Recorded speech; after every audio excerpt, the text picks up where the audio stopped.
ಚಿಂತಾಮಣಿ ನಗರದ ಕೆಜಿಎನ್ ಬಡಾವಣೆಯ ಮನೆಯೊಂದರ ಆವರಣದಲ್ಲಿ ಶುಕ್ರವಾರ ರಾತ್ರಿ ಮಲಗಿದ್ದ ಮಹಿಳೆಯ ಮೇಲೆ ಬೆಂಕಿ ಹಾಕಿರುವ ಅನುಮಾನಾಸ್ಪದ ಪ್ರಕರಣ ನಡೆದಿದೆ.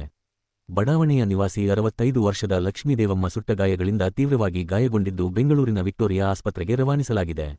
ಅವರು ಪ್ರತಿನಿತ್ಯ ಮನೆಯ ಮುಂದಿನ ಆವರಣದಲ್ಲಿ ದಿವಾನ್ ಮೇಲೆ ಮಲಗುತ್ತಾರೆ. ಶುಕ್ರವಾರ ರಾತ್ರಿಯೂ ಸಹ ಎಂದಿನಂತೆ ಊಟ ಮಾಡಿ ಸೊಳ್ಳೆ ಪರದೆ ಕಟ್ಟಿಕೊಂಡು ಮಲಗಿದ್ದಾರೆ.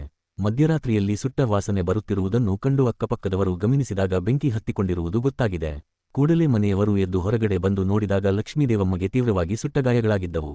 ನಗರದ ಸರ್ಕಾರಿ ಆಸ್ಪತ್ರೆಗೆ ದಾಖಲಿಸಿದ್ದಾರೆ. ವೈದ್ಯರು ಪ್ರಥಮ ಚಿಕಿತ್ಸೆ ಹೆಚ್ಚಿನ ಚಿಕಿತ್ಸೆಗಾಗಿ ಬೆಂಗಳೂರಿನ ವಿಕ್ಟೋರಿಯಾ ಆಸ್ಪತ್ರೆಗೆ ಕಳುಹಿಸಿದ್ದಾರೆ. 30% ಸುಟ್ಟಗಾಯಗಳಾಗಿವೆ ಎಂದು ವೈದ್ಯರು ತಿಳಿಸಿದ್ದಾರೆ. ಯಾರೋ ಅಪರಿಚಿತರು ಪೆಟ್ರೋಲ್ ಹಾಕಿ ಬೆಂಕಿ ಹಚ್ಚಿರಬೇಕು ಎಂದು ಅಕ್ಕಪಕ್ಕದವರು ಅನುಮಾನ ವ್ಯಕ್ತಪಡಿಸುತ್ತಾರೆ. ಮನೆಯವರು ಮಹಿಳೆಯನ್ನು ಕರೆದುಕೊಂಡು ಬೆಂಗಳೂರಿನ ಆಸ್ಪತ್ರೆಗೆ ತೆರಳಿದ್ದಾರೆ. ಅವರು ಬಂದು ನಂತರ ಹೇಳಿಕೆಯನ್ನು ಪಡೆದುಕೊಂಡು ತನಿಖೆ ನಡೆಸಲಾಗುವುದು ಎಂದು ಎಸ್ಪಿ ಕುಶಾಲ್ ಚೌಕ್ಸೆ ತಿಳಿಸಿದರು. ಇನ್ನು ಚಿಕ್ಕಬಳ್ಳಾಪುರ ಬೆರಳಚ್ಚು ತಜ್ಞರು ಸಹ ಭೇಟಿ ನೀಡಿ ಪರಿಶೀಲನೆ ನಡೆಸುತ್ತಿದ್ದಾರೆ.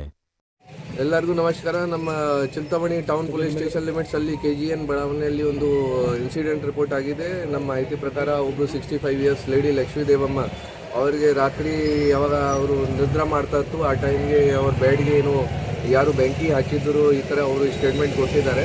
ಬೇಸಿಕಲಿ ಮಾಸ್ಕಿಟೋ ನೆಟ್ ಹಾಕಿ ಅವರು ಮಲಗಿದ್ದು. ಆಮೇಲೆ ಅವ್ರಿಗೆ ಏನು ಸ್ಮೆಲ್ ಬಂತು, ಏನು ಪೆಟ್ರೋಲ್ ವಗೇರದು ಸ್ಮೆಲ್ ಅಥವಾ ಏನು ಬರ್ನಿಂಗ್ ಆಗ್ತದೆ ಈ ಥರದ್ದು ಸ್ಮೆಲ್ ಬಂತು. ಆಮೇಲೆ ಅವರು ನೋಡಿದ್ದಾರೆ ಸ್ವಲ್ಪ ಫುಲ್ ಅವರಿಗೆ ಕೂಡ ಇಂಜರೀಸ್ ಆಗಿತ್ತು. ಬಾಡಿ ಮೇಲೆ 30% ಬರ್ನ್ ಇಂಜರಿ ಆಗಿದೆ ಡಾಕ್ಟರ್ ಪ್ರಕಾರ, ಚೆಸ್ಟ್ ಮೇಲೆ ಮತ್ತು ಬ್ಯಾಕ್ ಸೈಡ್.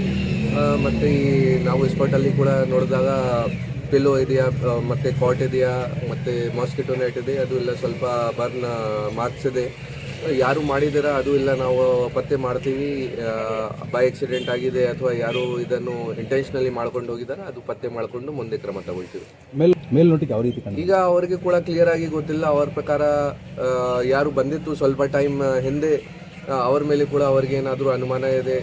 ಬಟ್ ಅವರು ಕ್ಲಿಯರ್ ಆಗಿ ಯಾರಿಗೆ ನೋಡಿಲ್ಲ ಕಿ ಯಾರು ಬಂದಿದ್ದಾರೆ, ಅವ್ರಿಗೇನು ಪರಿಚಯ ಇದೆಯಾ ಇಲ್ಲ, ಅದು ಕ್ಲಿಯರ್ ಆಗಿ ಅವರು ಈಗ ಹೇಳಿಲ್ಲ ಈ ಸ್ಟೇಟ್ಮೆಂಟಲ್ಲಿ. ಮತ್ತು ಅವ್ರದ್ದು ಕೂಡ ಕಂಡೀಷನ್ ಸ್ವಲ್ಪ ಸರಿ ಇಲ್ಲ, ಬೆಂಗಳೂರು ಶಿಫ್ಟ್ ಮಾಡಿದ್ದಾರೆ. ಸೊ ಕ್ಲಿಯರ್ ಆಗಿ ಯಾವಾಗ ಸ್ಟೇಟ್ಮೆಂಟ್ ಕೊಡ್ತಾರೆ ಆಮೇಲೆ ನೋಡ್ತೀವಿ.